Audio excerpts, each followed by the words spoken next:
Keluarga saya memiliki hutang yang lumayan banyak, sedangkan usaha saya kecil-kecilan. Tapi cukup untuk mencicilnya, sedangkan yang mencukupi membayar utang salah satu dengan hal haram. Bagaimana Ustaz? Jangan sama sekali buka pintu kemaksiatan. Kemaksiatan itu teman-teman selalu dimulai dengan ketakutan, kekhawatiran, dan akan diakhiri dengan penyesalan. Tidak ada kemaksiatan tidak seperti ini. Apapun yang Anda ingin lakukan, maka akan seperti itu.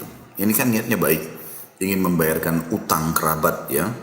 Dan itu saya melihat di sini, kalau yang saya pahami dari pertanyaan, Anda bukan punya kewajiban untuk itu. Karena ini kerabat Anda saja. Kalau Anda mau bantu silahkan, itu adalah hal yang baik ya, melunasi utang orang. Karena kata Nabi SAW, siapa yang memberikan utang atau tenggang waktu utang atau melunasi dan memaafkan utang orang lain, maka Allah akan memasukkan dia di bawah naungan Allah hari kiamat. Tidak ada naungan kecuali naungan Allah. Jadi memang akan besar sekali manfaatnya kalau mengutangkan orang lain ya, kalau mengutangkan orang lain. Jadi teman-teman sekalian tidak usah khawatir dengan masalah membantu orang lain ya, karena itu memang pahalanya sangat besar ya. Tetapi juga kita harus tahu firman Allah Subhanahu wa taala, Allah tidak akan pernah membebankan ya seorang hamba di atas kemampuannya. Jadi saya sarankan penanya di sini, teman-teman sekalian, terutama yang bertanya tadi, jadi nggak usah paksakan diri melebihi daripada kemampuan, semampunya saja. Tapi kalau Anda mau melakukan itu satu kebaikan.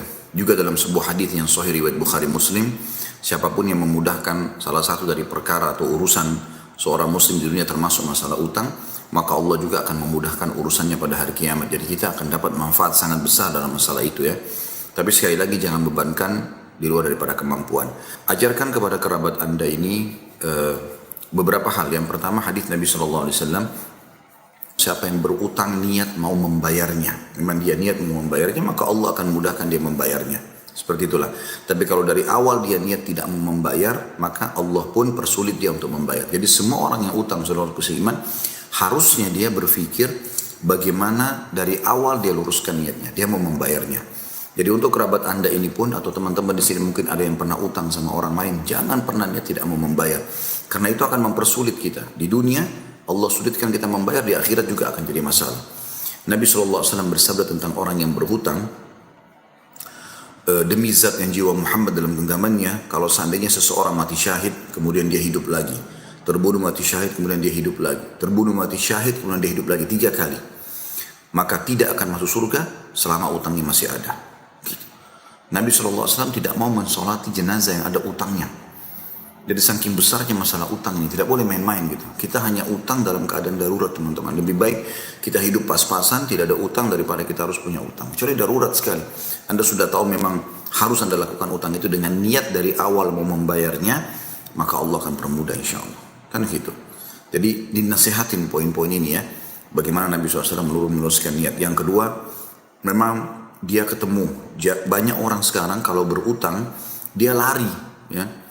Mungkin karena kekhawatirannya untuk ketemu nanti ditagih, atau memang dasarnya tidak mau niat bayar. Nah kalau dia lari ya, karena takut misalnya ditagih, maka ini kesalahan.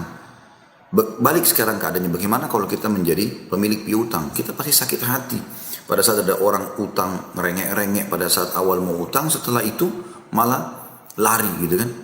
Nabi SAW tidak mau mensolati jenazah. Pernah ada seorang sahabat mau disolati. Nabi SAW tanya pertama sebelum mengimami solat jenazah, apakah orang ini punya utang? Kata para sahabat, ada beberapa sahabat yang mengatakan, iya ya Rasulullah, dia punya utang 2 dirham. Kecil sekali 2 dirham itu ya. Nabi SAW mengatakan, solatilah. Kalian solati, saya tidak akan solati, kecuali ada yang menjaminnya.